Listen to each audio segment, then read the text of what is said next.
Hello, everyone. We are now going to read again from Genesis, and we're done with Genesis 10, verses 1 till 5, where we learned how the nations were scattered from the lineage of Abraham. No, sorry, from the lineage of Noah. Now we are going to study 6 until 12. So remember, we have learned before how Ham was cursed by Noah because of what he did. And we learned that, yeah, it is not just one incident.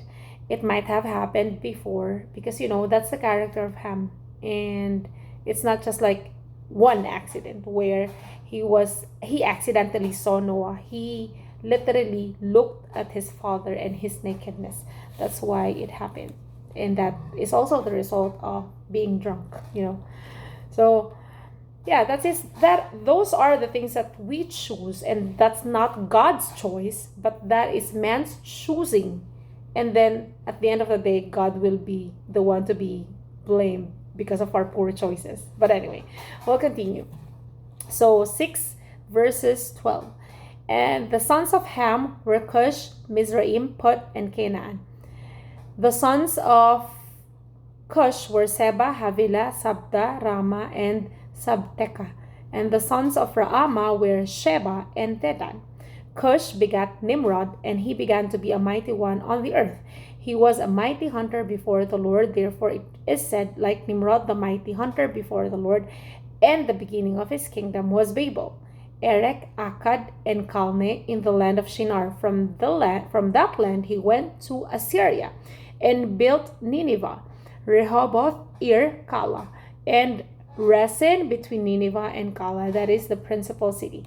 Okay, from just reading, we have read two, not really two, but we have read one person that is really known to us, which is Nimrod, where he was said to be the mighty hunter before the Lord.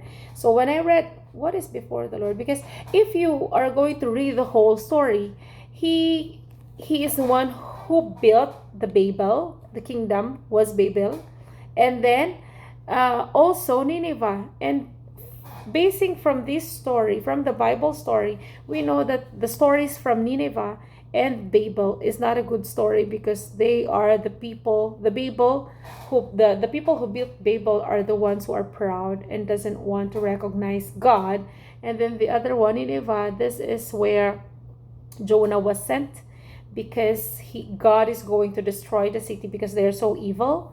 So yeah, from here we saw how again God already cleansed.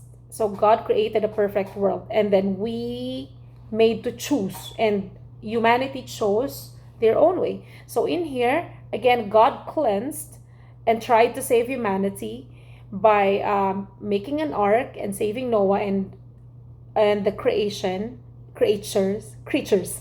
So after the flood, there we go again, choosing. You know how it's easy for us to, like, after God saving us, after God blessing us, right after that we are going to forget what he did, and then we're going to do our own way. Okay, so this is what happened. Nimrod built his own city, which is that. So this just shows that we have our own choices, that our wrong choices are not God's choices, but rather it is our own choosing.